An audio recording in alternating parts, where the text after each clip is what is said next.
Welcome back. That's right. It is the Legends game right here at Rogers High School. Man, listen, family and friends and those that's watching on YouTube and anywhere, I am in the sea and company with some good flowers, y'all.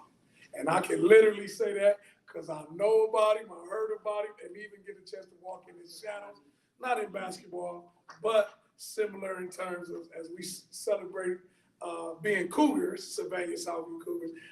Mr. John Flowers. Mr. John Flowers, what's going on? Oh, hey, I'm glad to be here. Glad to be standing, walking, and breathing air. And breathing air. Good start for me. Yes, it is. So it's the Legends game this weekend here at Rogers. So much we're going to kind of cover in this short period of time. And we're going to talk about what the Legend games mean to basketball.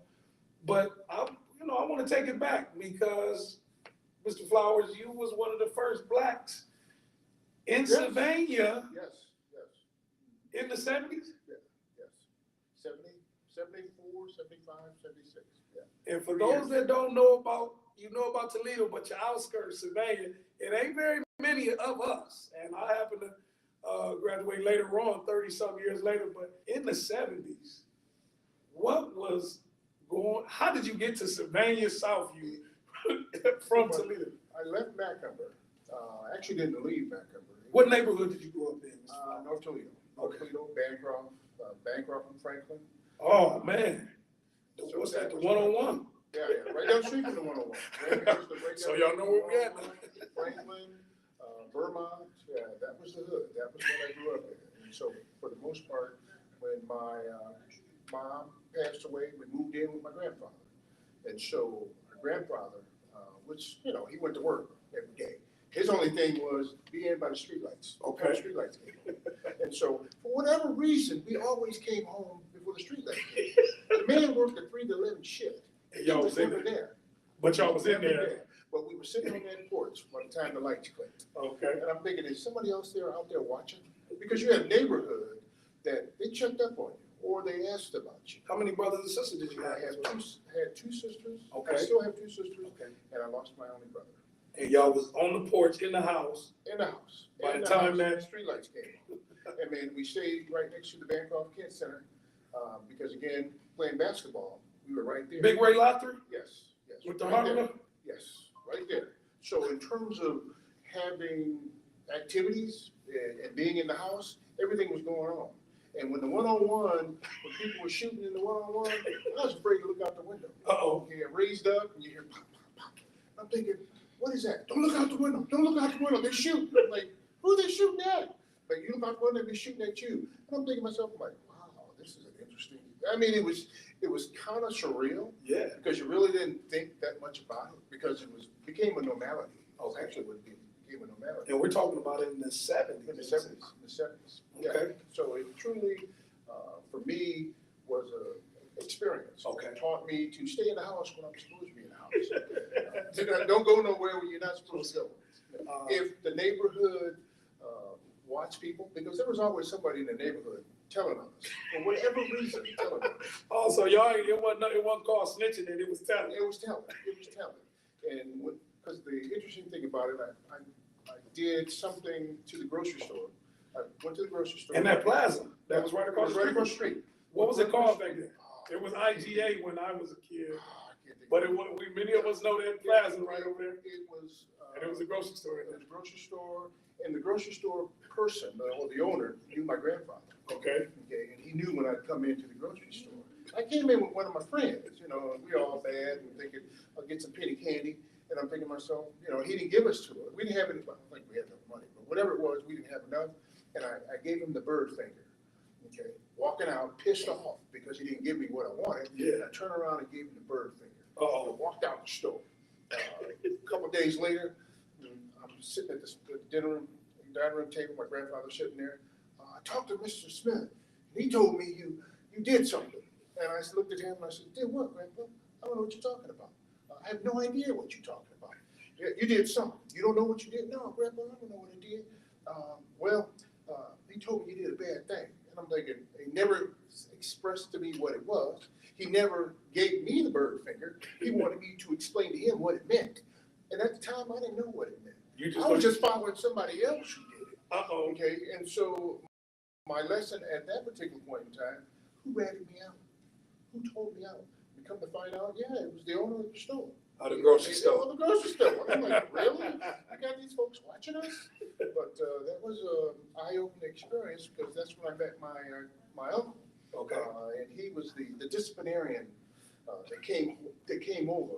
He got the call, and so we were always concerned when he came over. Well, Uncle came over. Because he would sit and just be quiet about what was going on. And before you know it, I'm thinking that he would be the person that either say something to us about it, or me in my case, or what the bird finger meant. And again, he never told me what it meant. You'll get a whooping for that. I'm like, get a whooping for the bird finger? Really? It was that bad? You know you're not supposed to do that.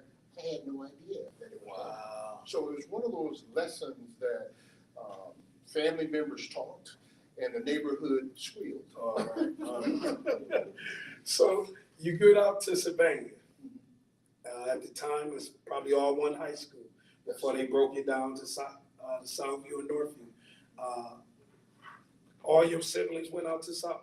I was the only one. We were, Paul and Fran Giller had approached us, or approached my grandfather. And they had said, we would like to adopt your sisters and your brothers and have them move out with us. And so up to that point, we had, my brother was in Mrs. Giller's second grade class, and I would always walk to school, pick him up, and take him home. Okay. So that to establish a conversation with her, she got interested in us. She started asking questions about our life. And basically, we shared this and shared that. And before you know it, when she discovered that my mom had passed away, then they start showing up all the time. Showing up at my grandma's house. Oh, we'd like to take you out to eat. You and your brothers and sisters will take you out to eat. So at the time, I was just thinking, it's somebody being nice. Okay. No idea that basically this would lead to anything else other than them being nice. Okay. And so at that particular point in time, they said, well, we'd like to adopt all four of them. And I'm thinking, adopt all four. So they approached my sister. My sister said, no, I ain't going out there. You must be nuts. I ain't living out there with them. And so I'm thinking to myself, okay, it can't be that bad. My other sister said no, because we had all been individuals. We had all been individuals who did their own thing. Okay. We had our own friends, we had our own groups, and so separation-wise, we never did anything together. We was always doing something with our own friends. Okay. And so they all got asked if they wanted to come out and live with them, and I was the only one to say yes. How did it survey? Was it what was that experience during that time? Experience? Did you and what was the racism like? What was that tension like? Or did sports, what it did for me when I was out there in the 90s, sports helped cover up any of the racism or the racial tension that might occur because I played sports. But again, we're talking about in the 70s at the time that you're there in the 80s. What was that like? Or did sports kind of cover that? Covered it because I'm walking in Savannah and being, there's this tall black guy walking down the hall in Savannah. And I'm like, what about the street first before you got to the? Well, it was the neighborhood we stayed in. You had a lot of Jewish people. You had a lot of, I wouldn't say affluent people, but hey, they lived well. Okay. And so me being in the neighborhood, everybody's always watching who was that black guy.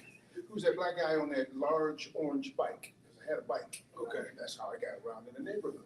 And so basketball, when I came to Savannah when it was one school, they sort of knew who I was before I got there. Okay. And so everybody was talking about me before I even got there. So I was on the down low. I didn't say much to anybody else, but it was one of those things where, hey, let's shop flowers. Hey, let's shop flowers. And I'm thinking, okay, how do these folks know about me? Because Macomber played Savannah at Savannah my sophomore year. And so I'm thinking that's probably how they know who I am. Okay. And so for that point, it was like, okay, that's how they know who I am. And so that sort of opened up the door because coming in and playing against Savannah when I was at Macomber, it sort of put the situation at ease. Oh, he's a basketball player. Okay. And that sort of made the carpet much better. Absolutely. And the appreciation of me being there, not knowing that, hey, there's not many black players here, because they had one black football player. His name was Jim Pickens. He went to Michigan.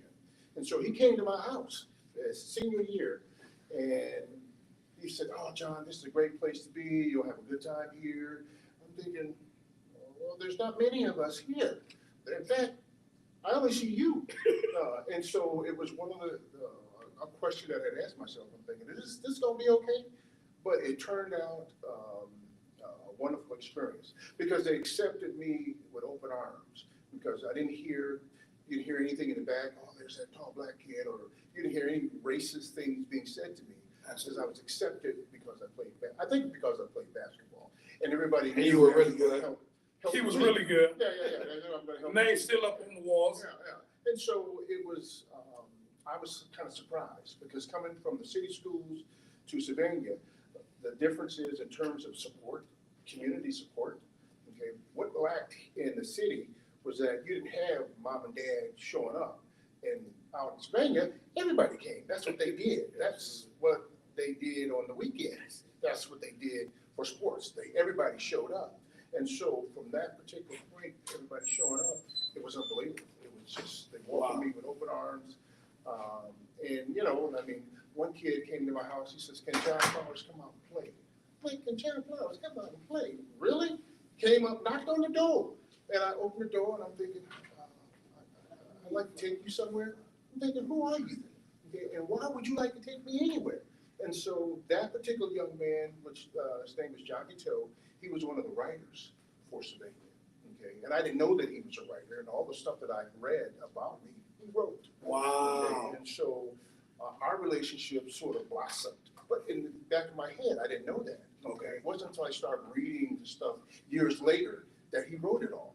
And so we became great friends. He'd show up, pick me up, and take me to school. Actually, take me to Southview. I'm like, oh my goodness, dude. And so from that particular point, it was that I still am in touch with those people today. Absolutely. We're talking, there's a group of about 10 guys, and we're still together today. Y'all have breakfast? Lunch, lunch, go to each other's houses, family events. And so that's still taking place. And one of the things that I enjoyed about the camaraderie in terms of Sylvania was they all embrace you. They all embrace you. I mean, I may have a couple of, one in the neighborhood that was, you know, they didn't embrace me, but I understood that. Understood. But it didn't stop being me. And the welcoming committee was, you know, tenfold, definitely tenfold. Absolutely, absolutely. And just thank you for taking us down there and as we kind of bring this thing, this conversation, because there's some good grease on the stove as they talking about. But I do want to just kind of touch on a couple of final points. You had a chance to go to BG, and I was sharing when we were offline. We were talking about the newborn, Marcus and Melvin newborn. And Marcus talking highly about your time at BG and what that meant to the game over at BG. What was it like to be a Falcon at that time and be the man at BGSU? Well, it was one of the things where you're walking into an aquarium with a lot of other fish that were good in their region. And so I had no idea who all these number one dudes were. We were all together as one playing for Bowling Green. I mean, Joe Fain, and Marcus came after, okay, Rosie Barnes. These are all people who were good before I even got there. I mean, they were all state, all world in their own environment, and we all had to come together in Bowling Green and make it happen. And so it became it was a competition. Yeah, I had to prove myself every time I got out there on the floor because I didn't know. You had some shooters, you had some rebounders, you had some guys, and I had no idea who they were, who their background was. So who would you say was some of the most notable players in basketball history that you had a chance to play against and give them the business? Because Flowers, Mr. John Flowers, wasn't short of giving folks the business. What were some of the household names that you had a chance to play playing in the MAC? In the MAC, we had Ray McCallum. That dude can shoot the lights out. I mean, what was so impressive about him, you can be all in his face and he'd be draining threes. Back then, it was twos. And so he'd be draining, fading away. I'm thinking, who is this dude? Wow. I mean, he's awesome. I mean, they beat us at Bowling Green, okay? But it was, then again. And he played for? He played for, Ray played for Ball State. Okay. Ball State. And so he was one of the players that was just, he was awesome. Any other legendary basketball players you had a chance to play against? It would have been, I'm thinking, because I didn't know them personally, Understood. because we all got out on the floor And it was showtime. And it was showtime. And so, obviously the rivalry between Bowling Green and TU was just hyped up to the point of craziness. I'm thinking, why are these people so hyped up between BG and TU? It's right down the street. And it was a part. It was on. It was always on with University of Toledo. And so it was a rivalry to this day, it's still strong. Absolutely. And so, when they showed up to our house, we rocked it. We rocked them out because it was one of the energy in the old stadium, Anderson Arena, was incredible. It was, when I got to Bowling Green, the coach said, "We're gonna knock this wall out." I said, "You gonna knock the wall out?" "Yeah, we're gonna knock this wall out." And so every person that came in, BG, every recruit that came in to Bowling Green, Weiner says, "We're gonna knock the wall out." To this day, the wall is still standing. It's still standing. Didn't knock it out. Didn't knock it out. Didn't knock it out. But it brought energy because everybody showed up every game.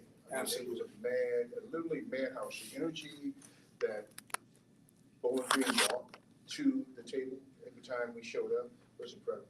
Absolutely. I mean, you bounce the ball. I mean, you can just feel it. We were in the locker room and people were just going bananas. I can feel your energy now, like you're ready to play right now. It was just incredible. I mean, in terms of explosiveness, that's how good it was. It was, I'd say, something I'll always remember. Absolutely. And again, we want to thank you for taking a moment, and I'll just bring this conversation to a close. So we're here at Rogers. It's the Legends Classic Weekend, the inaugural. What does this do to the game? What does this do for the past? What does it say about the future? Why is this such a mutual benefit that is happening right now? Because I think in terms of our time period, when we came up, 70s and 80s, it is a time period with basketball in the city of Toledo. You had great players at every school. Oh, wow. And those players that I have played with, the Elite Eight, all these guys I played with, played against, didn't know we'd all come together at this point in time in our lives and become the Elite Eight. And I'm thinking, there's just guys I played basketball with.